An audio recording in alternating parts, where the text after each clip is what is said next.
no budget whatsoever for live players, so all the music was sampled.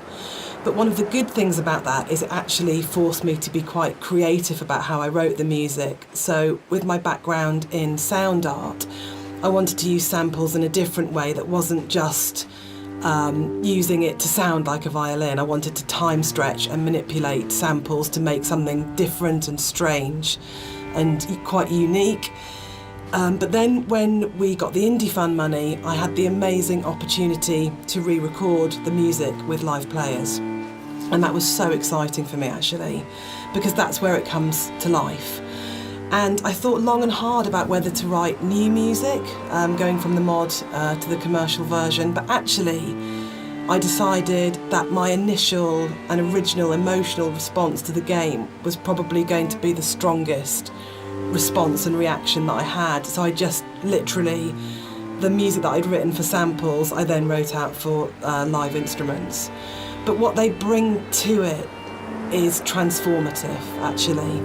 And I think The Beach is a really good example of this, where, you know, you have these awful samples soaring away, and then you have the string quartet playing this very bleak, very sparse music, and they bring the presence of the island immediately to it, and it comes to life.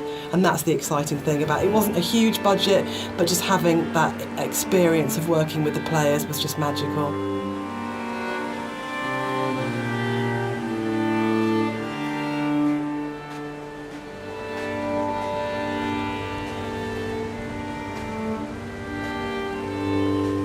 Everything about Esther for me is a dream. The landscape is not an island, it's the dream of an island. The music is like music that you wake up because you've heard in your sleep, but you're not conscious of hearing it. And the language in the story was supposed to be like that as well. It didn't matter the sense it made, it was more about the kind of the shapes it created, if that makes sense. So that the words would were like being in water, like listening to something underwater. It'd be this very dreamlike, symbolic, poetic thing. And it always had frustrated me in games with game writing. This has really changed quite a lot. There was never any space for poetic language. It was very exposition-y, very descriptive, very direct. And you'd have like art and audio would have these amazing creative spaces they could explore. But when it came down to actually writing, you just had to basically go into the room, describe the character, tell the player what to do. And it just seemed like the most boring thing you could do with words in a game. And why couldn't a writer have the same artistic freedom as a visual artist or an audio designer or a musician, in terms of being able to say, isn't this just about creating this kind of emotional tone, this emotional space?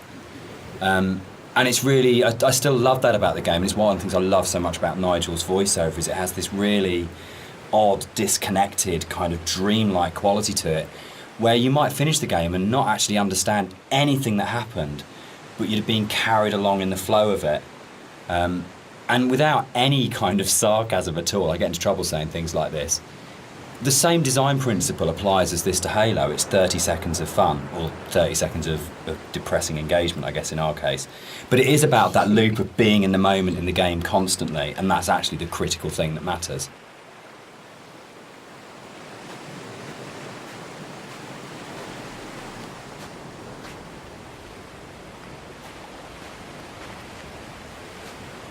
This symbol on the beach, which is the golden ratio, it's one of the only things that's really left explicitly from the mod. In the original mod, there was an awful lot of more kind of symbols and kind of a much more kind of mystical, sort of magical element to the island. There was a lot of very weird stuff in there. And a lot of them came out of the commercial version because they felt like they were a little bit explicit. And instead, there's a lot more hidden kind of codes and symbols in there. There's still some stuff which you can only actually see or experience if you are not playing the game, if you're looking at it from editor. We had in the original mods things like trees planted to mirror the shape of the M5, or there's a whole bunch of things that are there to represent star clusters and all kinds of things like that. And we'll probably talk a bit more about kind of like hidden details and the secrets in the game as we go through. But that was really interesting for us in terms of the design of it, of going, you've got your kind of, your conscious, explicit play experience, but games are always constantly manipulating your mood and your feelings and the decisions you're making. And so really trying to create a space that had all of these kind of subliminals in it was a really interesting thing that we wanted to do, both with the original, and then I think it got lifted up into a much more sophisticated version when we went to the commercial, because Rob was able to bring that sort of level of artistry to the visuals that really got that kind of sense of hidden meaning in there. And that was really important, given how kind of complex and symbol heavy and poetic the story is, where a lot of it doesn't actually make any sense, but it's about kind of leaving you with these, I guess, like the half-life of ideas and thoughts that you can't quite shake, that stay with you. So we really were trying to get that blend of how music, story and visuals could all create that really sort of uncanny structure that you wouldn't necessarily be able to define properly, but you knew it kind of had a meaning that was staying with you.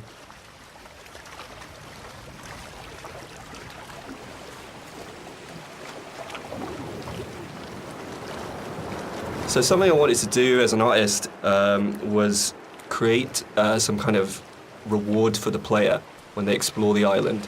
There are some areas of the game where it's a little bit more quieter, there's no music or there's no voiceovers. So I kind of wanted to create a bit of an incentive for people to explore.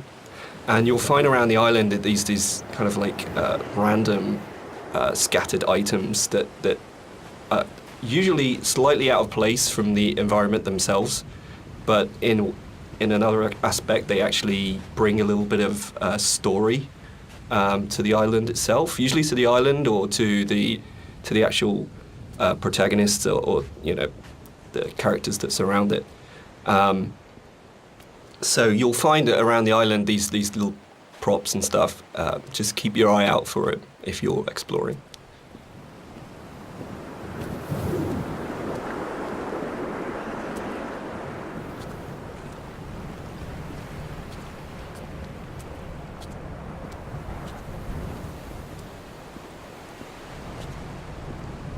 So people have asked why the Dear Esther's set on a Hebridean island. What's really interesting about this is one of those times when your kind of aspirations as an artist and the practical realities kind of dovetail. We knew that we had to have some way of limiting the player from disappearing off the play space, and when we made the original, it was a mod, and because it was a Half-Life 2 mod, you kind of had Eastern European city, spaceship, or blasted, desolate landscape. We had three options if you didn't want to start making any other assets. So it started off with these practical constraints. We don't want to set it on a spaceship, we don't want to set it in an Eastern European city, so it's got to be on this kind of like this desolate landscape. And we want to limit the like a natural choice. And it's really interesting how you start from that, and we had this big lump of clay on a table that we were carving out paths and things to annoying the cleaners and things like that. And Jess and I were talking, and Jess started making sort of snippets of music to kind of go in there. And then all of a sudden we just went, oh, that's the story. Oh, that's what happened here. But it really started, I think, from the place. And when we started looking at photographs of Bore, we started going and reading some of the history behind it. Suddenly that was it. And it just was really, really naturally became, this is the place, this is what happened here, this is how it feels. And then everything else kind of coalesced around that. Yeah, I think as an artist it made my job a lot easier, because those islands are so kind of like, the environment is kind of hostile. You're out there in the Hebrides. You've got this kind of like inclement weather. You've got cold, rain, snow. It's a very kind of it can be a very depressing place to be at times, but it's also at the same time very beautiful, and it's this kind of like stark, bare landscape. One of the things you're always trying to do as a composer is create memorable themes. And a slight confession is that probably the most memorable theme, which is Remember in Dear Esther, wasn't actually created for the game. Rob's looking shocked. So it was actually from a piece of choral music that I'd written years based on a Christina Rossetti poem called Remember. And one of the things I was talking about earlier was how I didn't have any budget. So I had this piece of choral music, and I thought, hang on, this is absolutely perfect for Esther, but I don't want to use all of it. So the only bit that you actually get in the game is the first line of the choral piece of music.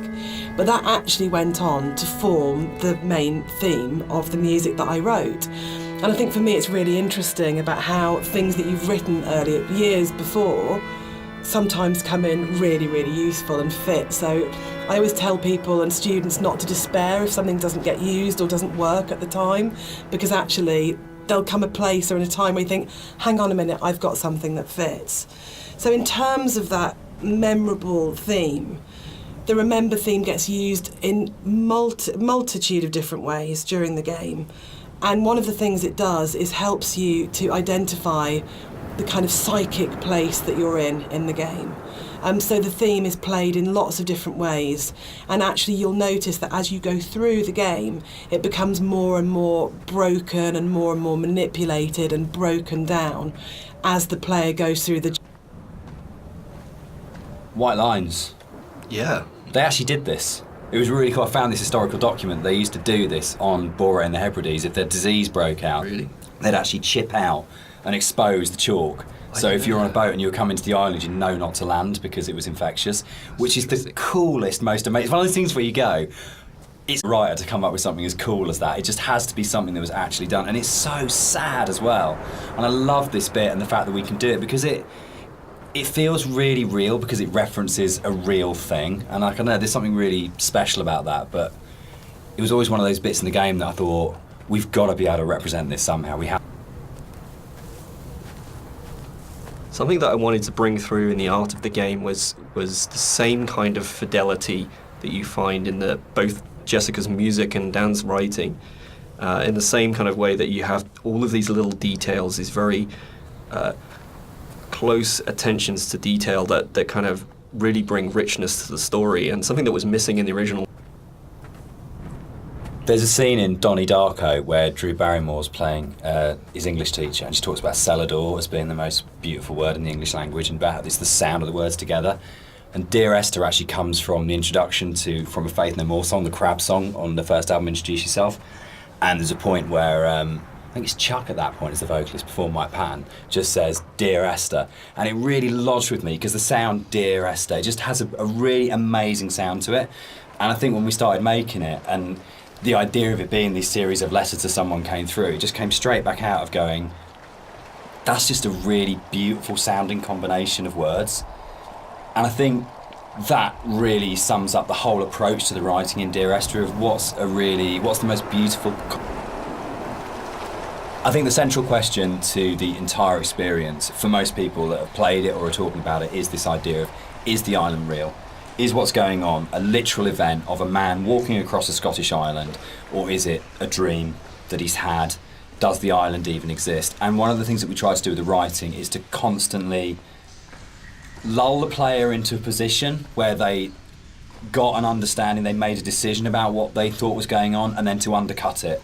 So you never actually were able to settle on any one interpretation. And that was the challenge I set myself when I wrote the original mod, was can we put a story in a game that not only lends itself to multiple interpretations, but there is no stable interpretation. Every single interpretation you have will always have questions, and you'll never be able to fully trust what you think you understand about the game. So it's challenging, I think, for that result. And it becomes quite a challenging kind of game story because of that, because you don't ever get that situation to go, I understand it now, I can walk away from this thing and it's all closed off and it's tidy. It was a very deliberate attempt to say, no matter where you think you are with this story, you're always questioning whether or not that's right.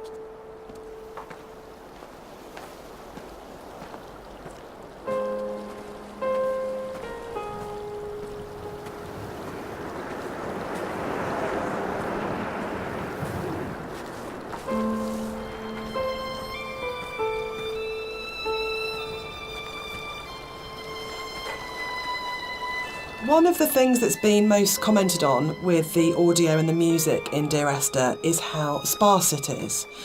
And that was a really deliberate tactic. I wanted to leave room for the player to think and to dream and to wonder and to put their own interpretation into what was happening.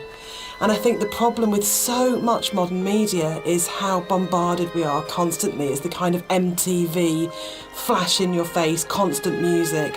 And Dan and I watch a lot of drama together, and that really is constant Endless, music. which is constantly telling you what you should feel, like really clearly, and it's like being kind of beaten up by the music sometimes. And when you read a lot of reviews of Dear Esther, a lot of people say they had this